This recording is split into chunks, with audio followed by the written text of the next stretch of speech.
Welcome back to the Flex Diet Podcast. I'm your host, Dr. Mike T. Nelson. On this podcast, we talk about all things to increase muscle strength, performance, improve body composition, all without destroying your health in the process. Today on the program, we've got Jenny, the nutritionist, all the way from Bali. And we talk all about different things to work with, especially female clients who are very type A or high stress. Are there other things that we as trainers should be doing? Different topics such as when doing too much starts to go backwards. What do you do with clients that are high stress or even neurotic? The role of education and action items so that they know what to do next. Should you just meditate more? What if somebody can't meditate? What if the client is doing everything already? What would be some of the next steps there? And a whole lot more. This is a very fun conversation on a different subtopic that I think you will enjoy. I also wanted to let you know that the Physiologic Flexibility Certification will open September 18th through September 25th, 2023. So if you have clients who are high stress and you're looking for advanced recovery things to do with them, everything from cold water immersion to sauna to zone 2 cardio to high intensity training, ketones, lactate, breathing techniques, and much more, all in a cohesive research-based system, check out the Physiologic Flexibility Certification. Again, go to physiologicflexibility.com. There'll be a link here in the show notes to get all the information. You can go there, get on the wait list. I'll have some pretty cool bonuses once it opens again. If you're listening to this program outside of that time frame, you can still go to the same link and it'll put you on the wait list for the next time that it opens.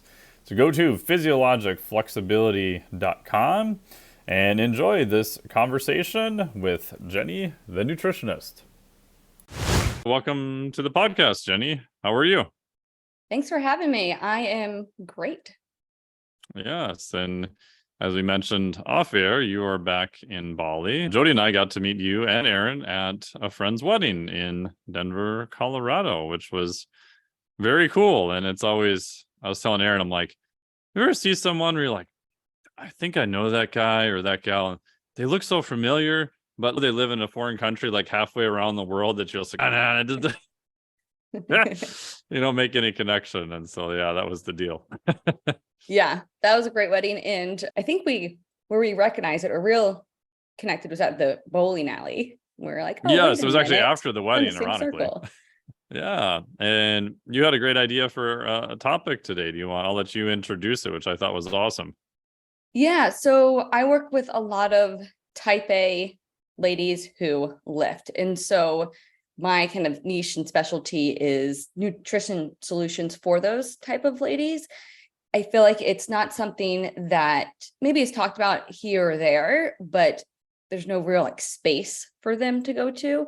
And so I think about them all day long. That's my people. And so when we talked about, okay, what would be a potential topic, I thought that might be a good one. Perfect. And are you a current type A or recovering type A person? So I like to put a star next to the type A because I feel like it means a lot of different things to different people. And I've had people message me and be like, but I'm not type A. Can I still work with you?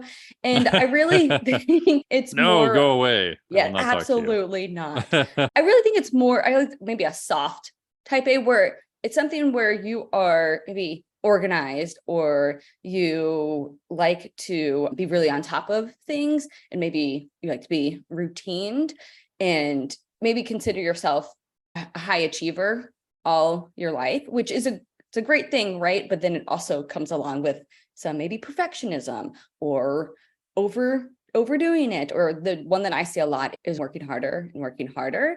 And so that's something that the solution to everything. So the problem is it's worked well for us in the past. And we think, oh, okay, that I'll just outwork whatever it is. I'll outwork people or I'll outwork whatever to get good grades in college, to get a great job and so on and so forth. And so we think it's like part of our identity or the reason why we have been so successful. But when it comes to nutrition, it can beat us. And then we're like, wait a minute, what do I need to do? So I see that a lot where it's just constantly, okay, I just need to work out more, work out harder, eat less, and just whipping ourselves. Yeah, I would argue that the always work harder it's one of those weird things where, yeah, you should probably put in the effort. Yes, you're going to be rewarded for it, but at least my brain assumed that it was a linear relationship. And it's hard when you go to school. I've been in college forever. My solution to everything was just listen to more death metal, like train harder and drink more coffee. Like you don't need to sleep. And this is not going well when you have to be at the lab at 4:30 in the morning. It's 9:00 and you're already taking a 20-minute caffeine power nap in the back of your car. And it's not even noon yet. Yeah, I found it was a very weird thing where does it work? Yes, up until a point. And then when it stops working, you just feel completely lost and utterly confused because for the first 20, 30 years of my life or whatever, it was working and now it's not. You just feel completely confused. When you said a power nap in my car, something about the nap in the car, that rang a bell because I used to, I got to do 2 days. At one point, I remember doing 3 days, thinking, if I, after work, I'll do CrossFit. Maybe in the morning, I'll get up and run. And then if I could just squeeze in at lunchtime, at my old corporate job, there was a decent gym there. If I could just squeeze in some arms, then I would that's what would get me the arms. Right. And so I remember doing that. That obviously didn't last long, or doing 2-a-days. But then I remember at lunchtime going to my car and taking naps because I was just trying to do more and more, where I'm like, okay, I can squeeze in a nap here. So I definitely know about those 20-minute naps, thinking that would save me. Yeah. And I got to the point where I started using the caffeine power nap where you have anhydrous caffeine in a pill form, and then you consume that, and then you take a nap for 30 minutes. So that way, when you wake up, you have peak levels of blood caffeine and you had a nap at the same time. Again, not recommended for daily use. Yes. But at the time, you're like, I've just got to work more. And so the slogan, or the thing that I always go back to, is working smarter, not harder. And I feel like a lot of these ladies and these people, they're smart people, right? They're go-getters. They are smart people, but they have just been on the hamster wheel and the go. They haven't stopped and pulled back or zoom out and be like, wait a minute, how could I work smarter instead of harder? And then the second part to that is, how do I even know what to do? I'm sure there is a way to work smarter. And I remember getting to that point and stopping and thinking, okay, there's got to be a way. I see other people are doing it, but how? And I didn't really see anything out there that was going to teach it to me a high level, because I wanted to understand it. But then it also be specific to someone like me, a lady who is lifting weights, who wants to build muscle and decrease body fat, and who doesn't have 100 pounds to lose, or who isn't on a stage competing. And I was searching for something, and that's when I was like, okay, I'm not seeing this. I saw people around me, like my coach, Brian Borstein, doing a show. And I was like, okay, he is getting the results. I see what he's doing. I'm just going to have to do a show to really learn how to work smarter. And little did I know that would change everything for me, because I would learn it and understand it, but then realize, there's like an actual strategy to this. And it's not just work hard, harder, hard. There's ways to fine tune it and be precise and better use of my time to get better results.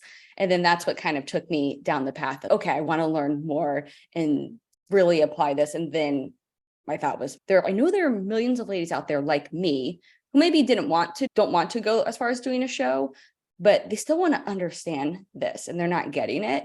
And that's what kind of led me to creating my programs and going down that path. Awesome. And for those listening, they can find the podcast I did with Brian Warstein. We'll put a link to it down below, which is funny because I'm like, oh yeah, it always just strikes me as how everything is such a small world. So I talked to Aaron, he had mentioned him, and I already had lined Brian up for the podcast. And it so happens my good buddy Anders Varner, I work with part-time at Rapid Health. Brian used to be his business partner when they had a gym together. So it's just this weird fitness. And they both used to be small world. my coach back in the day. Oh, so you were at the gym in person then? Yeah. Ah, okay. And that's I'm where sorry Aaron that and I Anders met. coached you. I'm kidding. I just love to get Honestly, Anders shit the all the best time. part about Anders was his energy. You Oh, walk in Anders the is door awesome. and he was He's like, hey screaming your guys. name from across the gym, and you felt so welcomed, and you're like, I love this place. And then Brian would get in there with the technical aspects of training where you actually learn and stuff. So yeah, it is a great time. And then that's where I met Aaron. Oh, so you met him through. Oh, okay. Now it's all making sense. Yeah. Yep. Very cool. Yep. And so you talked a little bit about where you're at today and how you got there. Was it mostly just out of need? Like you said, you were looking for answers yourself and having a hard time finding them, and then realized, hey, maybe other people need help in this area too. Yeah, I wouldn't say it was out of like desperate need. I was never one who took it to the extreme, although three a days does sound extreme. I was going to say, you were That just talking was about wanting to do 3 a day. So I don't know about that. that was, I guess, maybe the workout aspect. I definitely was the person at the gym. You want to stay after and do abs? You want to stay after and work on this? And because one, I just loved it. I enjoy working out. I've always enjoyed being an athlete and working out. But the nutrition side, I never took to the extreme because my fitness pal would tell me to eat 1,200 calories. I could do that for Well, must 3 be days. right. All women have to eat 1,200 calories. Exactly. That's right? You got it. I would do that for 3 days and then being like, I'm starving. I can't do this. I know this can't be the way. And then I would go back to eating more. But so I was stuck being like, okay, wait a minute. I work out. Why do I look like I work out? Doing 1,200 calories just isn't an option. So I felt like I was in this vicious cycle for a while of maybe I'm going to try this, or maybe I'm going to try that. And then got to the point of just frustration. That's really what it came down to. It being like, listen, I know I'm capable of this. I know that what I'm currently doing isn't getting me there. And I know there's something that I don't know about. And so that's what kind of led me to searching and then being like, okay, you know what? I'm going to do a bikini show. I'm going to learn it. I want this experience anyway. And that really opened the doors for me to understand it more. And then, do you know Jen Ryan? It sounds really familiar, but I can't place her right now. So she was also at the gym, and now she is at Invictus, and she's been to the games many times. She's qualified as a master. Oh, yeah. Okay. Gotcha. Yeah, so she was a nutrition coach at the time, and when I was doing the bikini shows, and so she knew I was into nutrition and learning it, all of that. But she also knew that I had a business background and she needed help. And can you please just help me once a week? Let's meet. And so at first, excuse me, I came in on the kind of the business side and helping her on that aspect. But then I saw how she was working with clients, and I was learning at the same time more and more on the nutrition side and seeing the results and the impact. And it's like, okay, I've got to learn more. And I did the licensing that she did to just have a deeper dive, a better understanding on the science front too. And between that experience, I was like, oh, I know people are out there. I know people need this. And I really enjoy like helping her out with clients. And then started to go on my own and do that on my own. And then it just started off as, okay, this is something that I can also do. And then it turned into, no, this is what I want to do. And then slowly made that transition there. Oh, that's awesome. Yeah, Jen's a super nice, crazy person who has a full-time business, coaches, like highly ranked CrossFit athlete, and yeah, super, super nice person to boot also. Oh yeah, she's the absolute best. We still talk with her probably once a quarter. We'll hop on Zoom nice. and just stay in touch. Yeah. Nice. And so for people listening, is there any tests or anything that they could self-quantify as a type A person? And then we'll get into what are some things that might be different that they should work on or watch out for. Yes, definitely. I would describe them as someone who would maybe have classified themselves as an overachiever in the past. They would be the person who would put in the extra work or go the extra mile to get the extra whatever result it is. they've maybe been a athlete in the past, going along with that overachiever. They've maybe tried to fill up their calendar. And, oh, I've got 15 minutes here. I can achieve this or get this done. They maybe have known themselves to, okay, I'm going to work out more and more, like we just talked about. I've got a whole list here. I also think that they're very career driven, which aligns with everything we're talking about too. But also they may not realize that they are more stressed out, but they just think it's normal. If you compared your life to somebody else and you're thinking like, oh, I get so much more done, or oh, I do so much more, then, and you think, oh, I can just handle it, or it's just part of my norm, I would also question that and step back and see, oh, maybe I'm just operating with higher stress levels, which I think is something else that we can talk about as part of the maybe issue that they're unaware of too. So I would say that describes the person. Oh, another good thing might be, they might be tracking their macros down to the gram and get a little. You mean they're weighing their broccoli and a few little crumbs hit the scale and they got to restart again? And they actually, I had a client once who, she was mad and upset. It was a female client because she couldn't figure out how to weigh the PAM spray that you spray the pan with. And she said it was 0 calories, but she didn't believe it, but she had a hard time picking it up on her scale. And she was very upset by this. Yes, exactly. Exactly. That's a real good one. I would say the other thing is they care a lot about their health, and they care a lot about how they represent themselves in the world. They want to look the part, be the part, but be healthy and feel like all areas are taken care of. All areas have, like, the box has been checked in all areas. So I would say that's typical in terms of the fitness side. You may also be like a check the box person where it's like, oh, I love creating lists so I can check it off. That might be something else that you tend to do. But again, I think it's like a soft type A, where it's not the point where you feel like OCD about anything, but something that you get a lot of satisfaction being really on top of everything. Got it. Yeah, I definitely have more of those clients in the past. I've got a few now. One in particular, he's fascinating. I won't say his name. People can probably figure out who he is, but super type A, very extremely personable, but also has an extremely high level of self-awareness. So it's fascinating to talk to him because he's done enough work to know that he's neurotic, and he really understands how neurotic he actually is, which actually makes it fun.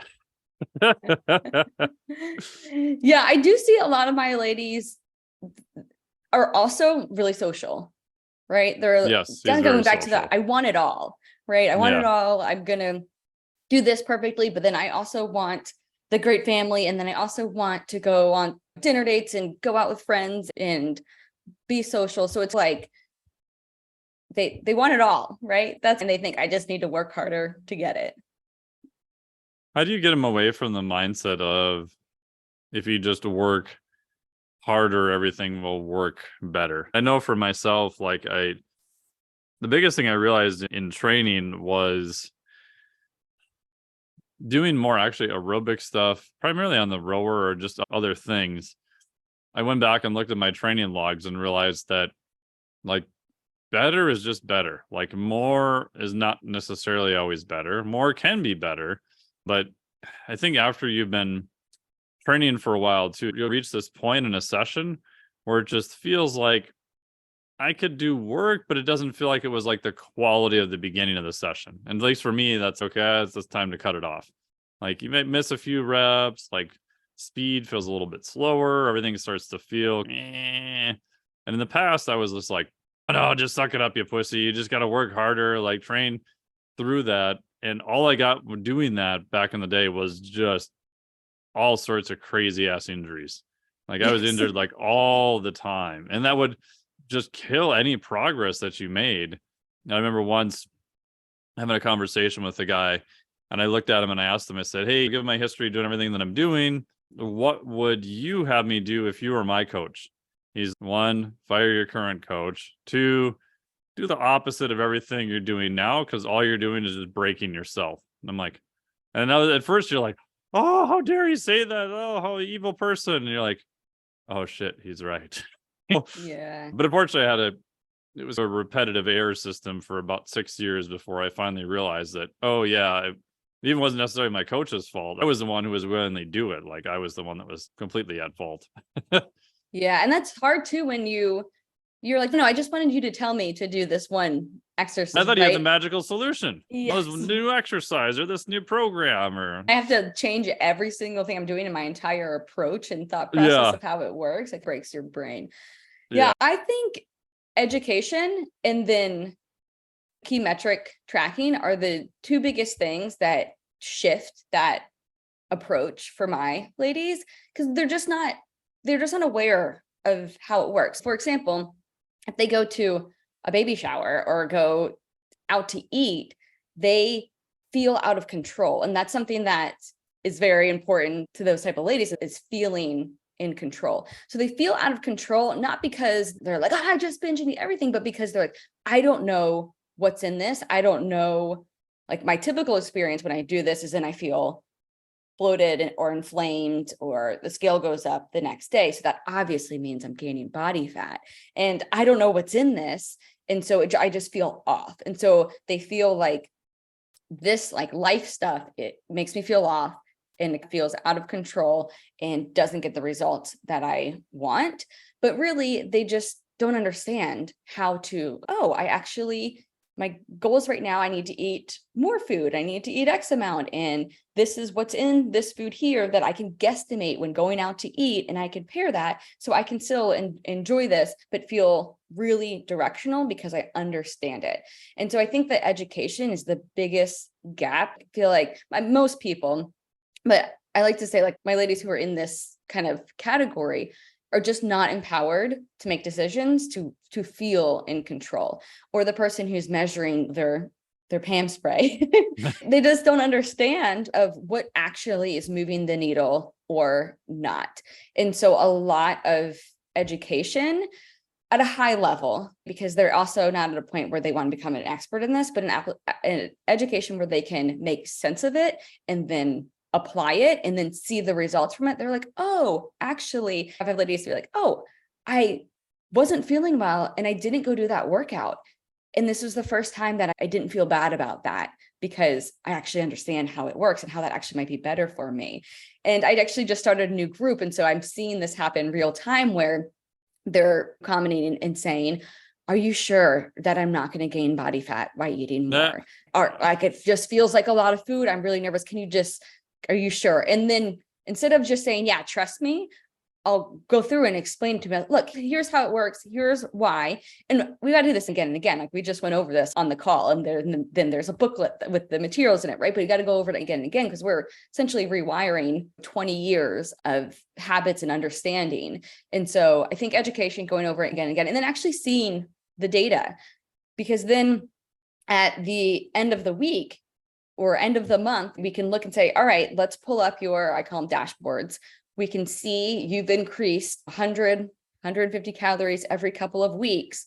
And we can see your photos, they have improved. We can see your weight has maybe stayed the same. We can see your strength numbers have increased.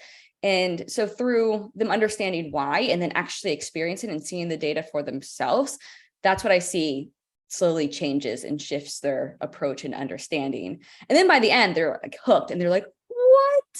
I don't have to do my strength training and then also a full Peloton class every single day, and I get 5 hours of my life back every week. So I think the combination of probably experiencing it too. So education, the data, and then experiencing it is how I slowly get them to turn.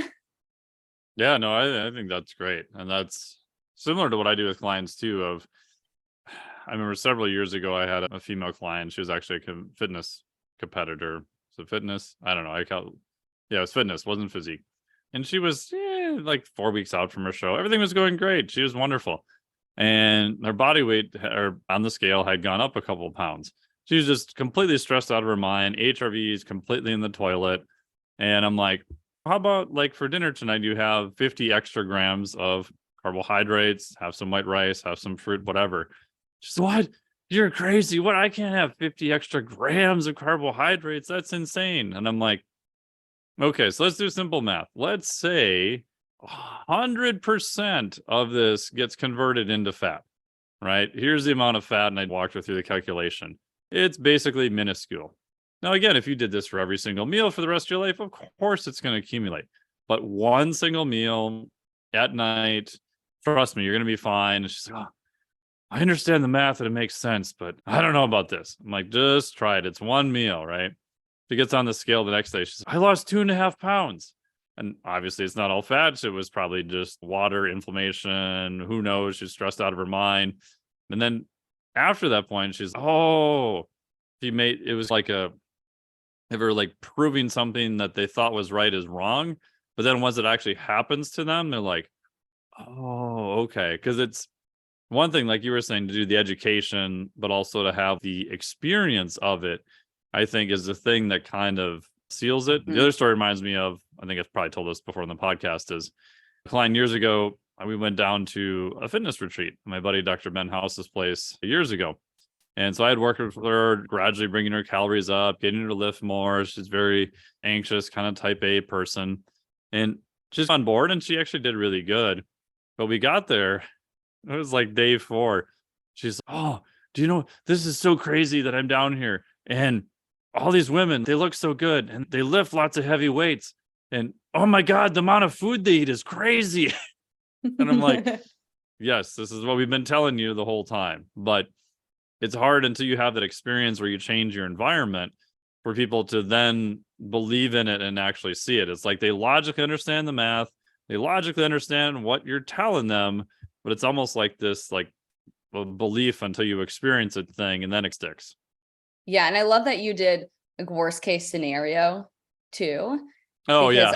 I feel like that's really important. I've done something similar, be like, okay, but even if you did maybe gain 0.1 pound, we're tracking everything. So we would adjust within the week or two and everything would be fine. Yeah, I love that you answer, because in their bodies, they're like, okay, but what about this? What it happens? And it's like answering all of that for them so they internally can calm down. Yeah. And some of them I've told them, I'm like, okay, I will no longer answer any what if questions.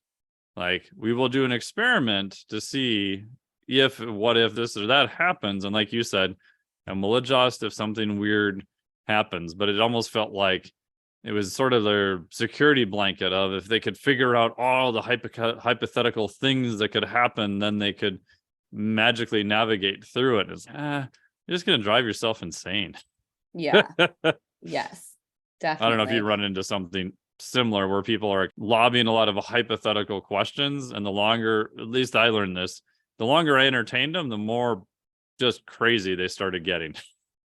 I started pushing back and being like, if you're going to ask a question, please ask a question, and I'm going to answer it, but I first want you to answer it, because that is how, like, we're educating. So the whole goal is for you to be empowered. So just give it your best shot and then I'll correct you.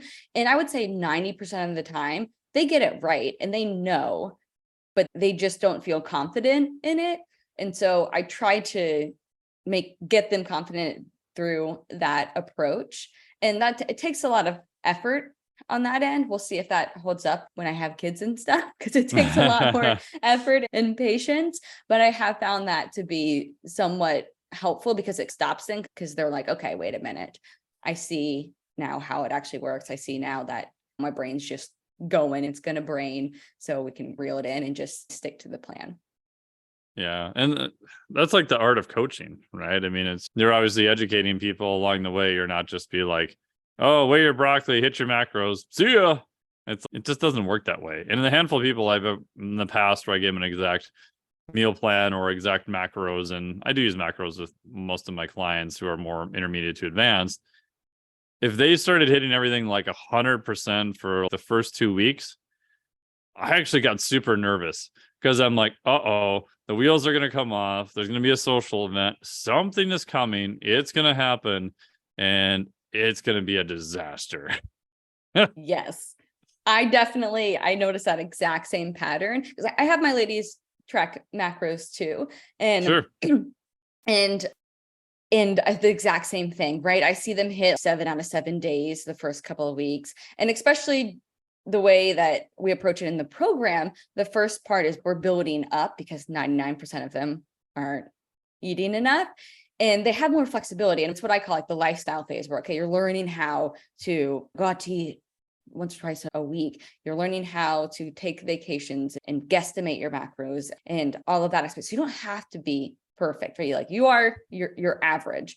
And when I see them like 7 days out of the week, 7 days out of the week, I'm hitting it. And that exact same thing. I'm like, do we need to coach on something? Because I feel like there's something there where you feel like you can't be a little loose. But don't get me wrong, there's a time and place where that's a great skill to have, especially in the deficit phase. But again, you're in this program for a reason, and there's a whole lot of time in life outside of that 2 to 3 month deficit time frame. Yeah. What do you do at that point? If I can, I actually get them to not log a meal, which paradoxically, you would think they'd be like, oh, thank God. They just get really scared. And I'm like, you know what? You're already eating. You're probably going to be fine. Can I inject some more variability before life gives you too much variability? Yeah. Oh, that's so good. That's a really good way to frame it. And yeah, I do the same thing. And sometimes my ladies are like, what? Like not log this meal. Or I may say, okay, log it, but I want you to guesstimate first. Yeah. Just guesstimate first. And then you can log it or weigh it and get the skill to be able to feel confident in your guesstimating. So that way you can slowly remove or be so reliant on that tool. So I'm like, food scale's a great tool and it's going to come in handy at different times, but I want you to be able to use your brain first and then use the tool of the food scale. So like slowly removing different steps. And then maybe after that, they're feeling more comfortable. It's okay, let's not track for a day. I've had ladies like, okay, let's not track for just one meal. And then let me know what comes up. What are you thinking? How are you feeling during that? And then let's bring that to the coaching call and let's talk about that. And it could be either they are, oh, but I'm off. I know that I'm not perfect. I'm probably off by at least 10 grams on this rice. Okay, let's talk about that. What does that actually mean? Let's say you are off 10 grams on the rice. Let's get into the math and the science of what that would actually mean. And then we go through it and break it down. And then they realize, oh, that actually wouldn't change anything. That's not going to make or break me, especially during this building phase that I'm in. I actually don't have to do that. And it like just breaks down all of their concerns and their theories to a point where they're like, okay, I'm making steps forward where I don't have to be so precise. No, I love that. And do you feel like at the end of it, if you keep digging through all of that stuff, one thing I've noticed is some people their identity is literally what they're doing, especially competitors, right? So their identity is I'm a fitness competitor, physique competitor, power lifter, and they get tied into body composition and performance as a marker for who they are instead of someone who is a person and chooses to do these other things. Does that kind of make sense? Yeah, that definitely makes sense. And I definitely, personally, I've experienced that before where I had a lot of gut issues, hormonal issues. And so I had to stop working out for a while. I was more focused on health than performance or my physique. And it's also my job, right? So Yeah. it's what I do all the time. My boyfriend, we're both like, it's what we talk about a lot. And so that was kind of taken away from me. It felt, and I was, okay, who am I if I don't have this? Which I had to feel like, what else do I like? Maybe I like reading books. Maybe and just started trying different things to be like, okay, separating that part of me. So that's just a personal story. And so I definitely think there's a part of that, but I do think my people aren't necessarily competitors they have careers, maybe families, and they like going hiking or biking. Or I have a girl who plays recreational volleyball, or I just talked with someone who's, I really want to do a 50 miler at some point. So they have other things too going on. But the biggest thing that I see with them is they identify as like the fit friend in their friend group or in their family. And they're like, but I don't look like I'm the fit friend. And so it's embarrassing that this is my interest. I spend a lot of time doing this. I prioritize it. But then we show up on the beach vacation and I don't have the physique that represents it. And so that's really frustrating for them and really kind of like disappointing because they're like, what am I missing? Do you find some of that is their end goal is just skewed? And I think this is unfortunately happening more to females. It definitely happens to guys too. If you look at media, magazine covers, I worked with a top fitness competitor years ago, and she was on the cover of one of the fitness magazines. And inside, they posted her weight as 127 pounds. And she was very lean, very muscular, but she was like 5'9", 5'10". She was pretty tall, had a lot of muscle. And I looked at this and because I knew her actual weight, and I said, no offense, like, how did this happen? She's, oh yeah, I gave him my actual weight was 157 and they just flat out lied and put 127 on there. I was like, oh my God. Because you think about all these poor women who then see that, they see her and they see a weight that's not even a real weight to begin with, much less things can be photoshopped and everything else on top of it. So I've told women, I'm like, go look at like performance sports for actual weigh-ins, where the weigh-in has to be documented, and then you can get some idea of what a realistic weight is. Now, granted, these are still elite level freaks, but at least you know the weight is actually real, because it never entered my brain that, oh my God, maybe some of the magazines just flat out lie on top of it. I did not know that either. That is yeah, crazy. This was back many years ago. Hopefully it's better now, and most of the magazines are out of business anyway, but yeah. I do think they're like the overall industry is getting slightly better. Yes, I would agree with that. But that wouldn't surprise me, especially with all the photoshopping and everything like that. So kind of two things in addition to that. So the first is I have my ladies optional, but to get a DEXA scan again, instead of, I'm going to avoid the number on the scales, no, let's actually just understand it and say, okay, how much lean muscle mass, how much body fat, and then look at averages for different percentages. And that way I can say, oh, okay, this is 20% body fat. I actually need body fat. So let's talk about that and learn about that. I actually need body fat. And my goals would be like 20% body fat. Oh, that's actually only a 7-pound body fat difference. Oh, now I can quantify it and make sense of it and actually see what that looks like versus just seeing models or Instagram models of, oh, I want to look like that. The other thing too is understanding that posing, lighting, and day of makes such a huge difference that you could adjust. And I actually just posted this. I do weekly progress photos just for myself. And Aaron takes them, of course, and he had a slightly different angle in the camera. And it really helped me out as far as making me look better. And so I just showed them the difference and called out, okay, camera angles matter. This is like details, right? Especially if you're the type of ladies I work with, you're fine tuning a shape. You don't have more than 40 pounds to lose. These are going to be small adjustments over time. So realizing the lighting is going to change, your posing is going to change everything. And so part of me is, okay, understand it, but then also use it to your advantage. And so I have a posing class in my course actually, because everything I learned from being on stage applies to just general taking. You get your photo taken up, family photos with everyone, Facebook and Instagram, a group photo. You're going to get your photo taken all the time. And so first, look and feel good just without all that. But then the cherry on top is learn how to position your body so that way it is more flattering. So you can show off the work that you've put in. So going back to understanding it too. No, I like that. And for reference too, I mean, I would say 20% body fat for a woman on DEXA that's pretty damn lean Because a lot of times they look at the number and they're like, oh my God, 20%, that seems so high. It's no, that's for women, I would say that's pretty lean. And as you probably have seen too, most everyone who gets a DEXA realizes they have more fat than what they actually realize too. And that's not bad or good or bad. It's just, but I like having an actual standardized measurement that's looking at body composition, not just scale weight, which can be goofy at times. Yeah, 100%.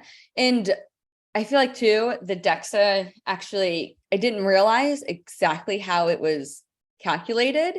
And I kept noticing that some of my ladies would make great progress, but then the DEXA scan wouldn't represent that. And I'm like, what is going on? And so it's so funny how just those numbers can skew people's mindset, because the week before they would feel so great about everything and really proud of themselves. And then they get that number, which now I know why. And then they're like, oh my gosh, I'm so disappointed. Maybe I didn't make as much progress as I thought. And then in their mind, they start seeing themselves as looking different than they did the day before. But I realized that you can't be in a deficit, right? When you get the DEXA done, which I cannot wait for there to be the most accurate measuring thing ever. But until then, I'll take what I can get. Yeah, explain a little bit more about that for people who are not familiar. Yeah, so the DEXA scan is, I think, one of the most accurate tools we have right now that's going to measure lean muscle mass by region and body fat by region, which is fantastic. However, it's going to shift and change based on your consumption, especially carbs, because carbs are also going to store water.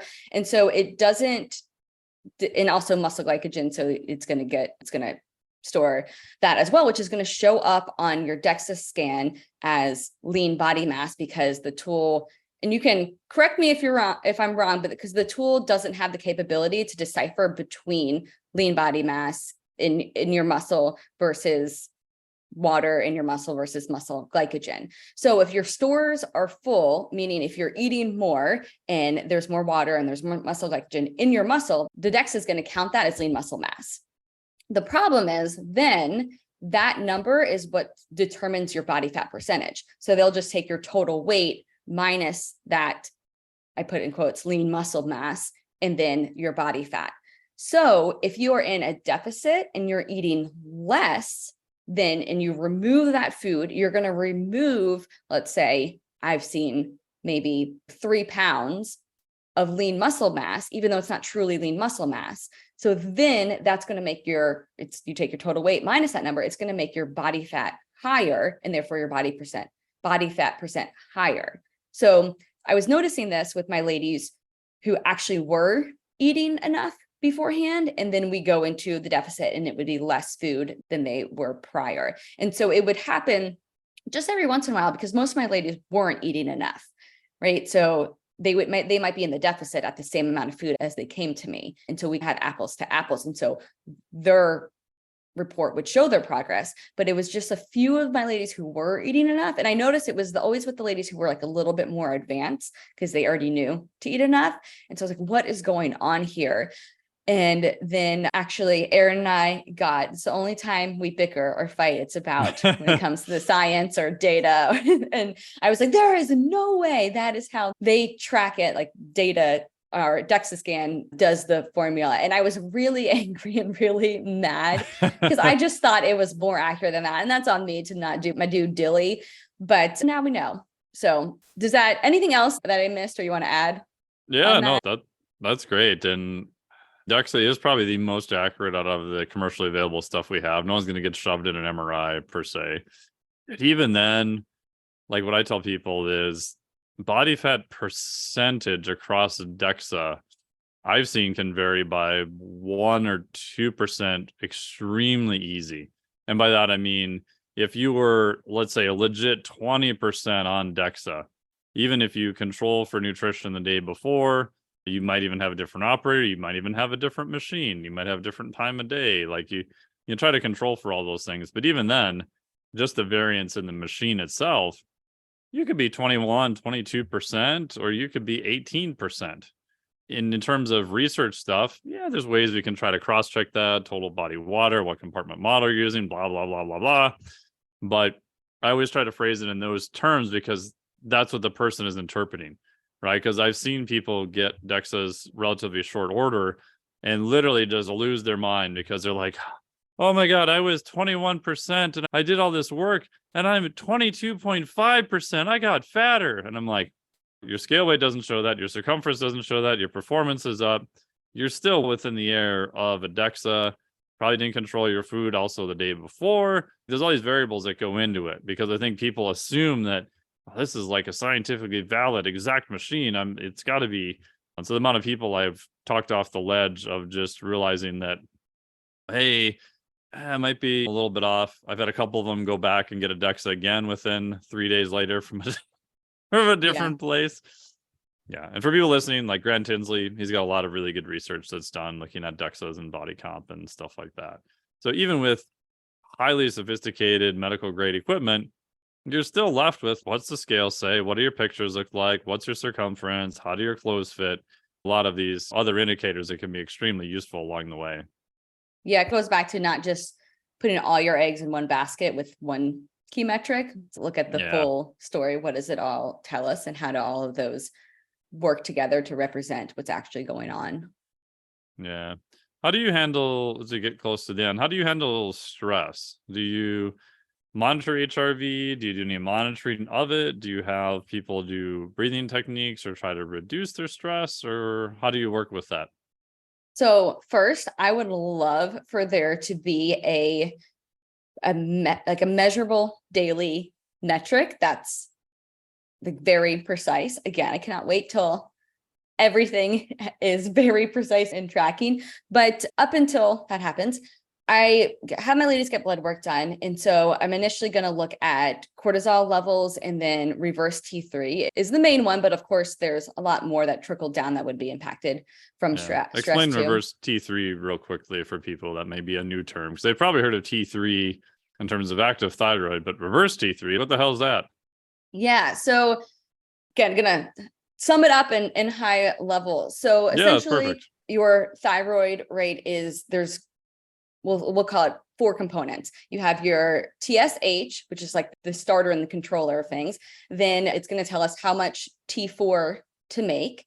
And then T4 is then either going to turn into the active component, they call it T3, or if your body is signaling, hey, we need to slow this person down, then it may turn into reverse T3, which is obviously the opposite of T3. And it's a way to reduce the active component. So that way it slows down kind of the body. And so it's a signal. So as reverse T3 increases, and once it gets past really like 15, I'm just thinking of the score. For a lot of you guys, it's not going to matter. Once it gets past a certain amount, it's telling me, hey, this has been happening for a while. Your body is really trying to put on the brakes.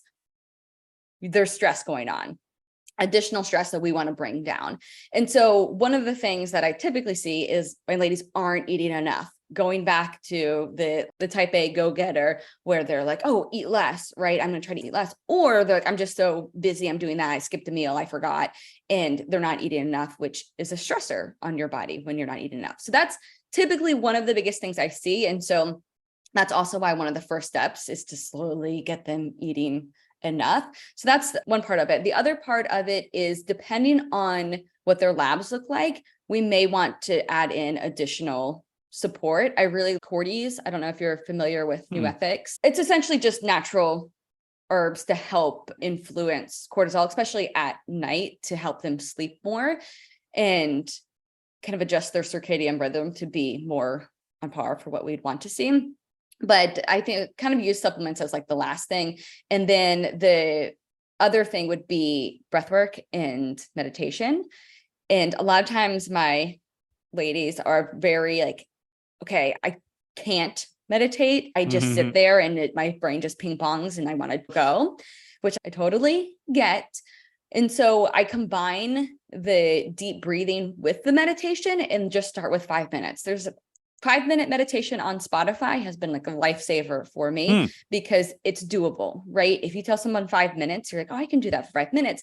And it's guided. So it's something that they can start and stop, and they get taken on a journey. But at the same time, I say practice on your deep breathing. So I want you to slow breath in for 4, in kind of the 4x4, where you go in for 4, hold for 4, release for 4, hold for 4, and do that throughout the entire meditation. So that way they are calming their mind, but also tapping into it and not just sitting there for 5 minutes. And so I'll have them do that depending on what I'm seeing with them in their labs, in the morning and at night. So they start their day that way and end their night that way. And for me, I do it every night to help me fall asleep too, and kind of transition into like nighttime. And so those are the main things that I would recommend off the bat. And then of course, it's funny though, because I can see this before I even get the labs back, even based on how someone's submitting their initial form of telling me about them and collecting all of the data, just the tone or things that they say or words that they use. It's funny how much you can tell based on that what issues might come up and show up in their labs. Do you ever see that too? Oh yeah. Yeah, I have. That's good. I'll tell everyone. So now my little assessment's not going to work as well, but I have a certain part of my assessment online. I have very specific details, and I tell them to watch this video, and it's an assessment, and then I want them to repeat what's shown in the video on a video for me so I can see it's a movement assessment. And yeah, do I use it? Of course I do. But I primarily use it to measure like how neurotic and how perfectionistic they actually are. Because if someone doesn't have the right alignments at all, like they just went through it way too fast, all their movements are off, to, yeah, my buddy who is very high performing on the neurotic side, he did 3 different videos because he found something that was off a little bit in the video that I had him watch. Wasn't sure exactly what the right outcome was. So he did 3 separate videos to make sure I would have the exact specific video. So good. So I got to use that as like my rough gauge of, okay, where are these people at? Are they really a detailed person or not? Because obviously your interactions and what you're going to do with them are going to be completely different then too. Yeah. And even if I would do a consult with someone, how much they were moving and how much they were speaking definitely shows up throughout the entire program. You just learn so much about people in ways just by watching and observing them. Yeah, especially I'll put some open-ended questions and stuff and just to see what they say. And one of the things I scan for in applications, again, I'm giving away all my secrets here, but is not necessarily what they wrote, but how much did they write and how did they write it? If they just put one thing of, what's your number one goal? Lose fat. I don't know. You didn't tell me that's much of a problem. If you go several paragraphs about how you want to accomplish this one goal and what you've done so far to do it, and here's this obstacle and your right shoulder hates you and your nutrition's a mess or whatever.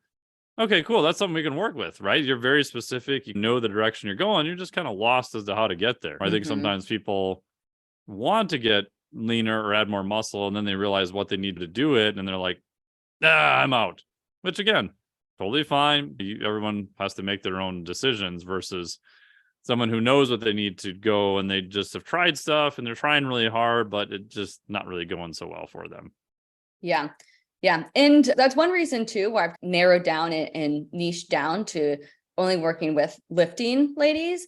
And because it's almost like people, they're in the world then, right? And they're maybe on the cusp of the world where they're like, okay, I know this is possible for me. I love it. This is like something I'm already lifting. It's already part of my routine. I'm familiar. Maybe I've dabbled with macros. That's a totally different person. That's who someone's, oh, I need to lose a bunch of weight. I want to get shredded for my wedding. And so it's helped me just kind of specialize in a certain person. And that's why when we talk about all these specific things of the type A professional lady who lifts weights, I have a lot of examples because then I can think about that specific person all of the time. Yeah. And I think that's super useful as a business owner, because very similar now, like, yeah, if I work with someone, like they have to have some basics down, they already have to be lifting, they have to be doing some stuff already. in terms of the range, like they don't need to be an elite level athlete or anything either, but you have to have some semblance of where you want to start. Because I also realized I'm pretty good at problem solving fitness stuff from a wide background, but I'm a really horrible cheerleader, to be honest. If you want someone to be like, yeah, you can do it, like every day, like that's totally not me. But if you know that ahead of time, you can pick people that you're going to work with, right? So people who have an issue, but they're already doing the lifting, they got the motivation down, they're already getting to the gym, which is completely different from general population who is just trying to get to the gym for the first time. So I think knowing who you can serve best is actually helpful for both parties involved. Yeah, totally agree. And I am probably the opposite of you, which in almost like it's something I'm working on.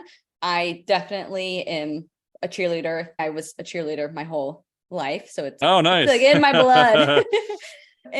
But it's something that I've got to work myself up to when I'm on these coaching calls to be a little more stern and be like, hey, facts are facts, right? Science is science. And a lot of times to help me do this and articulate it without what to me feels like, oh, I'm being mean, right? Which is not the case. It's just saying, okay, your emotions and your experience is totally valid. Let's just pull that apart and let's just set this right here. We're going to come back to this because this is definitely valid, but let's look at the facts, right? How does it actually work? And maybe it's in the calorie deficit, right? How does it actually work? Okay, 3,500 calories is 1 pound. We're at 400 calorie deficit. Here's what the math should be and here's what the results should be. Here's exactly what you're doing and the results you're doing. Okay, so let's just grasp this. And then we can say, listen, this isn't a problem, but you just have to decide how you want to adjust it for next week. Let's talk about it. And then I do see that once we talk and speak about facts and science, then we go back to, okay, how are you feeling about this? What are you thinking now? It changes and it shifts because it's less them spitting in their brain and more, oh, okay, I can actually see clearly now. But that helps me personally, that helps me feel like, okay, let's just lay out the facts and be a little realistic versus, oh, it's okay, you've got this, next week's going to be better, which isn't ideal either. Yeah, I always feel like I'm still trying to figure out that fine line because you'll have some clients who can autocorrect, but if you're too stern with them, they're like, F you, I'm going to go eat a birthday cake now. They like go the other direction, where you've got other people that are just like, yeah, whatever, I'm doing fine. My personal little thing is, okay, the second you start to complain about your results, okay, now we get to have the talk. Yeah. Oh, that's like, such a good if you're point. okay with your results and I'm demonstrating, I'm showing you the data that maybe you're gaining weight or you're not hitting your goals or whatever, that I'm doing my end of showing you the mirror of, okay, here's where you're at. If you're okay with it and you understand, oh, work was just super busy last week and yeah, I know I ate the pizza or whatever. Okay, I'll fix it this week. Cool. You got the awareness. We're good. But it took me a while to figure out, but like the second you complain, which doesn't happen very often, but a couple of years ago, I had a client who's, I'm eating like only 1,500 calories every day and I'm not losing any weight. I'm doing all my macros. I'm weighing everything. And this is stupid. And I'm like, okay, now we need to have a talk. You're obviously say you're doing the thing. So let's see, how are you doing? To what degree? Let's have a discussion. Let's figure out what the issue is. And it's not saying that you don't believe what they're saying. But for me, that was like the little trigger point of, okay, as soon as you're complaining about your results, then we need to have exactly what you said, a deeper conversation about both the physiology and the psychology, because they're both important. And just short, quick story on that. One client, I couldn't freaking figure out what was going on with her. We went through everything and she was still gaining 0.5 pound a week. So finally I said, okay, let's just get on the phone. And I'm literally going to ask you every single thing that you do throughout your day. You're going to tell me what's going on from like when you get up in the morning to when you go to bed. And she's like, yeah, and then halfway in the morning, I had my fancy coffee. I'm like, fancy coffee? What was in your coffee? Oh, this doesn't really count because I put MCT oil and butter in my coffee. And I'm like, you didn't even tell me you drank coffee before. Like, how many coffees are you having per day? There's no insulin response, so it doesn't count. I have 3 a day. And I'm like adding up the calories in my head, and I'm like, holy crap. I'm like, yeah, that definitely could be it. She's like, really? And it wasn't her fault. Like she got some bad information. No. And she didn't know it was a thing. So she didn't know to tell you about the thing. So she wasn't trying to lie or anything like that. Of course, we cut her back down to 1, starts losing weight again. Yeah. But it's So just good. crazy. Like the things you don't even think of it sometimes become the thing that prevent them from getting the result. Yeah. This made me think of 2 things. The first is something that I implemented because similar to you, right? It's what you were saying about you have the indicator of, okay, when they start complaining, then you know that there's a misalignment. And Yep. because people are so different, right? Some people, they expect to be perfect, right? And then have really quick, perfect results. And then some people maybe have the bar a little lower. They're like, no, I expect myself to be 80% and have 80% results. And so to figure out what that was for each person, I started doing what I call like stoplight tracking, where each week I want you to zoom out and rate yourself based on, are you on trend? Not necessarily this week or this day, but are you on trend to achieve your goals? And so if they I put like that. green, I'm like, okay, they think, okay, I'm on track at the pace that works for me and my expectations and efforts align. Yellow, okay, I can look and see what's going on, maybe question some things. Red, okay, I know that they think that they should be way further along, typically is what it is, or something's off there that we can coach on, because that goes back to the psychological part. And so that's really helped me just on the coaching end, being able to address issues like that come up. The other thing, did you have anything in addition to that, or you want to comment on that? No, I love that. I'm going to steal it. Yeah, no, it's been great from the coaching aspect. Yeah, for sure. that's awesome. And then the other thing that I noticed, especially with, again, going back to these type of ladies who have experienced high stress, under eating, a lot of them may either have some hormonal component, like minor issue, I say, where it's enough to have symptoms or impact their ability to build their shape, but not enough where it's in the clinical world going to count as anything.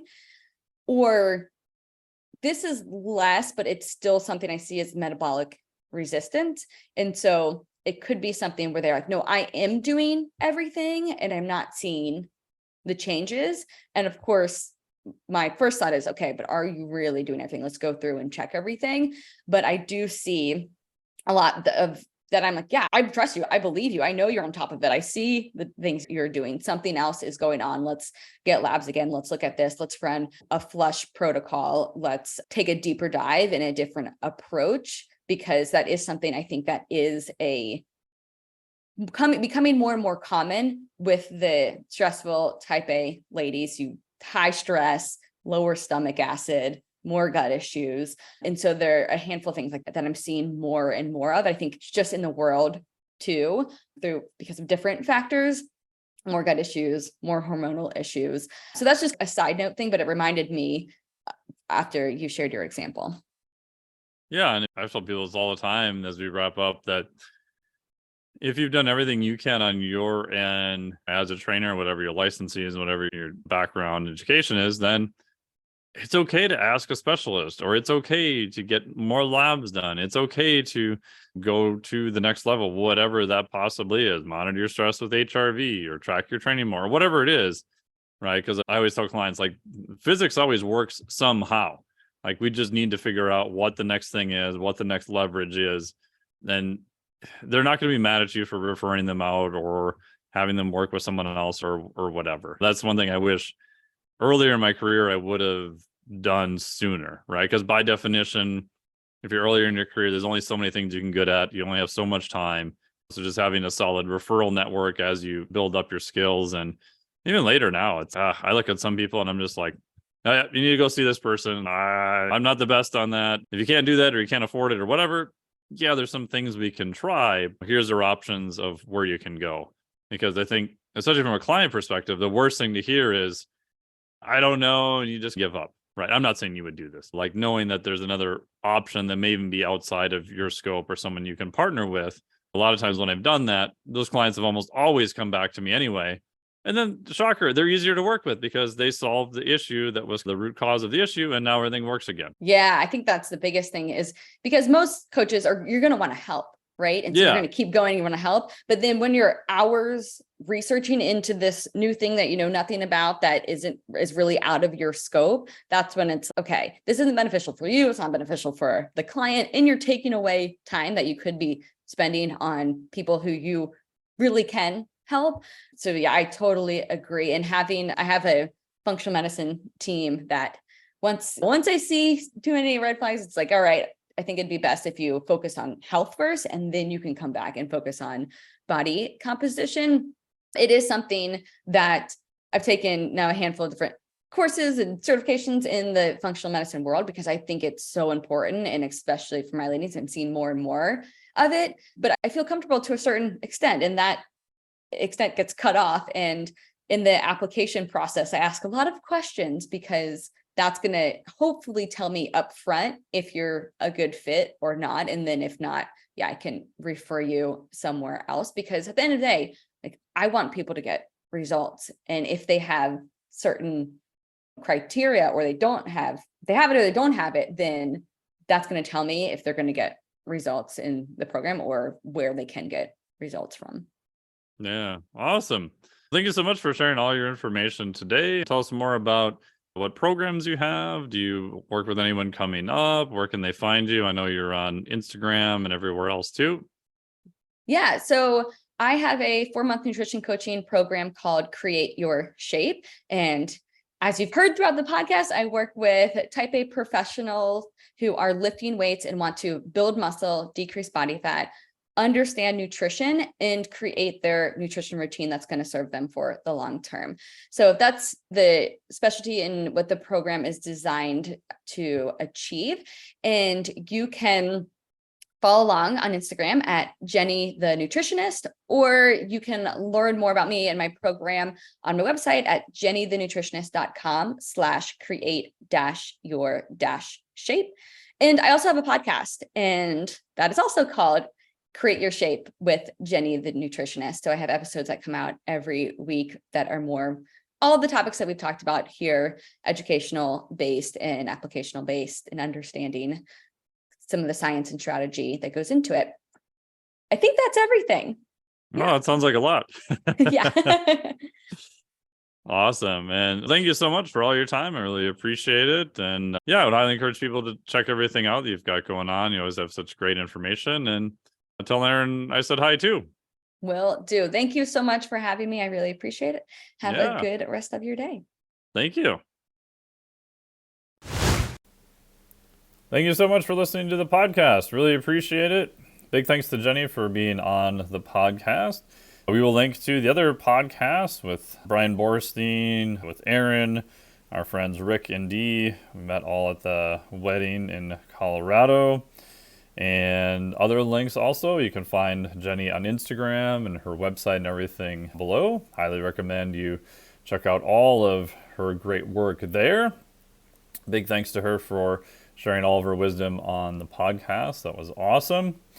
And if you're not on the wait list yet for the Physiologic Flexibility Certification, if you want to learn how to increase your ability to recover, be more robust, anti-fragile, and just generally much harder to kill, go to physiologicflexibility.com. You'll be able to get on the wait list.